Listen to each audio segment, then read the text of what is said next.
สบายดีท่านผู้ชมที่เคารพทุกท่านมาฮอดเวลานี้ข้าพเจ้าคิดว่าบรรดาประเทศในสหภาพยุโรปนั้นบ่ต่างหยังกับคนติดยาดีๆนี่เองท่านผู้ชมเป็นหยังข้าพเจ้าจึงว่าแนวนั้นเพราะว่าบรรดาประเทศในสหภาพยุโรปเหล่านี้บ่สามารถตัดขาดพลังงานราคาถูกจากประเทศรัสเซียได้ถึงแม้ว่าบรรดาประเทศเหล่านี้จะพยายามตัดขาดหรือว่าแบนพลังงานราคาถูกจากประเทศรัสเซียเพื่อป้อนตลาดพลังงานภายในประเทศของตนเองก็ตามแต่ในความเป็นจริงแล้วการกระทำกับคำว่านั้นแม้นแตกต่างกันอย่างสิ้นเชิงท่านผู้ชมบรรดาประเทศในสหภาพยุโรปนั้นพยายามตัดขาดพลังงานและก็มีแผนอย่างชัดเจนที่จะตัดขาดพลังงานจากประเทศรัสเซียแบบถาวรนั้นนับตั้งแต่ปี 2025 เป็นต้นมาท่านผู้ชมแต่เรื่องดังกล่าวนั้นบรรดาประเทศในสหภาพยุโรปเหล่านี้ก็บ่สามารถที่จะจัดตั้งให้ประสบผลสำเร็จได้ท่านผู้ชมนับตั้งแต่เกิดสงครามความขัดแย้งระหว่างรัสเซียกับยูเครนมานั้นบรรดาประเทศในสหภาพยุโรปเหล่านี้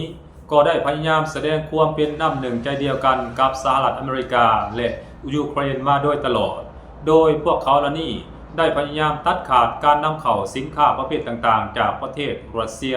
นับตั้งแต่ปี 2014 จนมาฮอดปี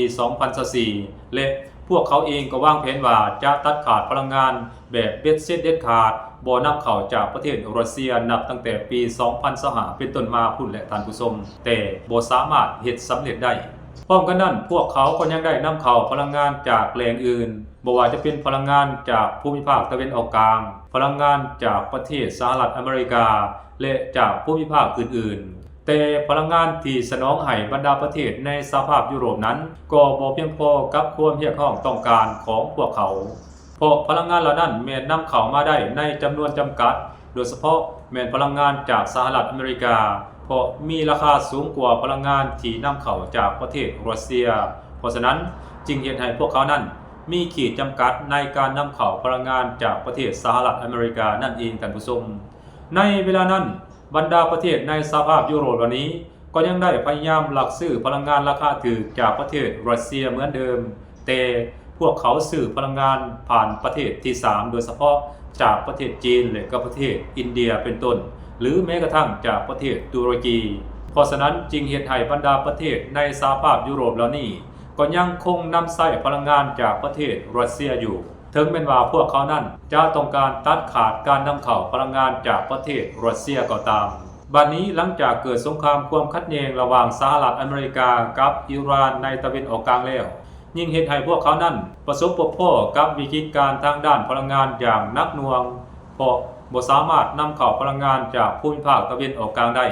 ฉะนั้นอาศัยการนำเข้าพลังงานจากประเทศสหรัฐอเมริกาอย่างเดียวแม้นบ่เพียงพอต่อความต้องการตลาดภายในประเทศของพวกเขาอย่างแน่นอนท่านผู้ชมเพราะว่าการนำเข้าพลังงานจากสหรัฐอเมริกานั้นแม้นมีข้อจำกัดหลายอย่างบ่ว่าจะเป็นวิธีการขนส่งก็ยังมีข้อจำกัดเพราะต้องขนส่งทางเรือเพียงอย่างเดียวอันที่2ราคาที่นำเข้าจากสหรัฐอเมริกานั้นก็แม้นสูงมหาโหดแตกต่างจากการนำเข้าจากตะวันออกกลางและก็รัสเซียเพราะฉะนั้นจึงเฮ็ดให้พลังงานที่ส่งมาจากสหรัฐอเมริกานั้นบ่สามารถตอบสนองความต้องการตลาดยุโรปได้อย่างเพียงพอฉะนั้นมาฮอดเวลานี้ชาติยุโรปเองจึงบ่มีทางเลือกจำต้องหันหน้ามานำเข้าพลังงานจากประเทศรัสเซียเหมือนเดิมท่านผู้ชมซึ่งอัตราการนำเข้าพลังงานจากประเทศรัสเซียของสหภาพยุโรปนั้นก็มีอัตราถีบสูงขึ้นประมาณอยู่ 17% ท่านผู้ชมหมายความว่าอัตราการนำเข้าพลังงานจากประเทศรัสเซียของสหภาพยุโรปนั้นถีบตัวสูงขึ้น 17% หรือประมาณ 2,888 ล้านยูโรหรือเท่ากับ 17% นั่นเองท่านผู้ชมและในปี 2025 นั้นพวกเขาบ่ได้นำเข้าหลายปานนี้เพราะยังสามารถนำเข้าพลังงานจากตะวันออกกลางได้อยู่แต่หลังจากเกิดสงครามแล้วก็เฮ็ดให้พลังงานจากตะวันออกกลางนั้นบ่สามารถที่จะส่งเข้าไปขายในสหภาพยุโรปได้เพราะฉะนั้นจึงเป็นเรื่องจำเป็นให้กับสหภาพยุโรปต้องหันหน้ามาขอเจรจาซื้อพลังงานจากประเทศรัสเซียแทนและก็มีท่าเอียงเพิ่มสูงขึ้นหลายเท่าท่านผู้ชมซึ่งยุโรปเองก็ได้วางแผนไว้เป็นขั้นเป็นตอนมาโดยตลอดว่ายุโรปนั้นจะตัดขาดการนำเข้าพลังงานจากประเทศรัสเซียบ่ว่าจะเป็นก๊าซธรรมชาติและก็น้ำมันนั้นจะตัดขาดอย่างเบ็ดเสร็จเด็ดขาด พร้อมด้วยวัสดุอุปกรณ์หรือว่าสินค้าประเภทอื่นๆก็จะตัดขาดการนำเข้าจากประเทศรัสเซียเหมือนเดิมแต่มาฮอดเวลานี้พวกเขาเหล่านั้นก็ยังบ่สามารถปฏิบัติได้ตามที่พวกเขากล่าวไว้ซึ่งในทางปฏิบัติพวกเขาก็ยังได้นำเข้าพลังงานจากประเทศรัสเซียอยู่นั่นเองท่านผู้ชมนั่นมันได้แสดงให้พวกเขาเห็นว่าบรรดาประเทศในสหภาพยุโรปนั้นทางด้านการเมืองแล้วพวกเขาได้แสดงความเป็นน้ำหนึ่งใจเดียวกันกับสหรัฐอเมริกาและยูเครนเพื่อต่อต้านรัสเซียนั่นเองท่านผู้ชมแต่ในทางปฏิบัติหรือว่าในทางเศรษฐกิจนั้นพวกเขาแม้ยังนำเข้าพลังงานหรือว่าสินค้าประเทศอื่นๆจากประเทศรัสเซียอยู่พวกเขาบ่สามารถตัดขาดพลังงานจากประเทศรัสเซียได้เพราะได้เฮ็ดให้ขีดความสามารถในการแข่งขันทางด้านเศรษฐกิจของพวกเขาต่อประเทศต่างๆนั้นลดหน่อยถอยลงเป็นเงาตามโตเช่นเดียวกันถ้าว่าบ่ได้รับพลังงานราคาถูกจากประเทศรัสเซียไปป้อนระบบเศรษฐกิจของพวกเขาท่านผู้ชมอันนั้นคือสิ่งที่มันเกิดขึ้นในเวลานี้ท่านผู้ชมและนับจากนี้เป็นต้นไปข้าพเจ้าก็เชื่อแน่ว่าบรรดาประเทศในสหภาพยุโรปนั้นน่าจะเพิ่มการนำเข้าพลังงานจากประเทศรัสเซียหลายขึ้นกว่าเก่าอย่างแน่นอนท่านผู้ชมโดยเฉพาะแม้ประเทศที่ยังเป็นพันธมิตรและให้การสนับสนุนสหรัฐอเมริกาอยู่เพราะอิหร่านเองก็เคยออกมาประกาศได้ว่าอิหร่านนั้นจะบ่อนุญาตให้บรรดาประเทศที่เป็นพันธมิตรและอนุญาตให้สหรัฐอเมริกานั้นใช้ฐานทัพของตนเองเพื่อโจมตีประเทศอิหร่า